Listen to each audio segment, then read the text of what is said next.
It's that time of year again. The Continental Classic is back. Hey, what's going on, guys? Kevin Zwicker from Fast Count coming at you. And before I get into this video, please remember to like the video and subscribe. It helps the channel out in more ways than you even know. Plus, it's free. So tonight was the Fallout episode of AEW Full Gear, where they addressed a lot of things that happened on the pay-per-view on Saturday. They addressed the situation between MJF and Adam Cole, Roderick Strong taking the L. They talked about the follow-up to Swerve Strickland and Bobby Lashley, where we saw Swerve give Max Caster a case of the beats. But the main thing that was covered on this show was the start of the Continental Classic. Now, last year's tournament was a big success. We saw a jolt in the ratings. We saw Eddie Kingston compete and win the first ever Continental Classic. And this year, they have a stacked field. Now, tonight's episode, we saw Claudio Castagnoli, we saw Brody King, and we saw Shelton Benjamin all pick up big W's. This is a stacked field of competitors. You got guys like the Continental Champion Okada in there, Will Ospreay, Kyle Fletcher, Mark Briscoe, Darby Allin, Ricochet, and many more in the field. Now, this is a who's who of guys who I've talked about. And the thing I really liked about the Continental Classic last year was we saw the best of the best go at it. And if I was the guy with the Booker pencil in my hand, I would have the finals be Will Ospreay versus Okada. I feel like that's the biggest match you could possibly have in these field of guys. Now, there's a few names missing in this field that I feel like are kind of obvious ones. Guys like Hangman or Swerve or Jay White. No MJF.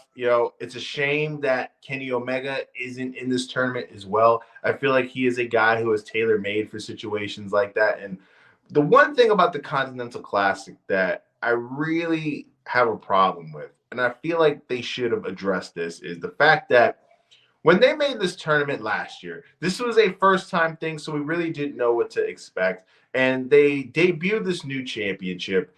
And I was thinking that, okay, they made this big deal of this tournament. And the guy who won it, they made it a big deal, Eddie Kingston. But what they did with that championship after the tournament was malpractice, in my opinion. That championship is irrelevant if you really look at the grand scheme of things. Okada, they have that one of the best wrestlers of the last decade have that title around his waist. And how many times have you seen Okada defend it on pay-per-view? How many times have you seen Okada have big-time single matches with that title involved? How many times have you seen that title main event episode of Dynamite? So it's really not that big of a deal. It's not even, in my mind, on the same level as a title like the TNT title or the International Championship like Takeshita has. So it's like you're going and having this tournament and you're not really winning anything huge. Now, if it was a situation like the Royal Rumble where you win it and you get a chance to main event All In and defend and have a title spot then, or you have a title spot opportunity on one of these big episodes of Dynamite, that's completely different. But they really need to do a better job of making that title feel like a big deal. Because on happenstance and by osmosis, if you win the title and all you're getting is that championship and you're doing nothing with it, how prestigious can this title be? Now, this is a tournament that they're trying to make it, AEW's version of the G1. And the difference between the G1 and this is the fact that there has been a long lineage of history and a long history of the G1 meaning something, and you get a big prize at the end. And that's the main thing that makes that tournament and this tournament different.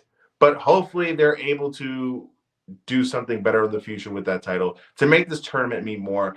I still have faith in it. This is only the second time they've done this, so there's things that they can do to learn from the mishaps that they had on the first one. But I'm tuned in. I am going with my guy Will Ospreay to win this tournament. I could be wrong. Don't go on DraftKings and use that pick.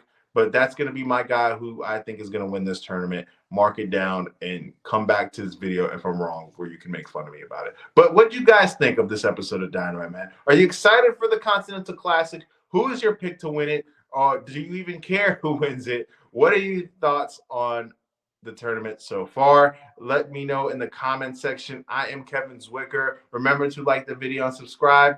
I'm out.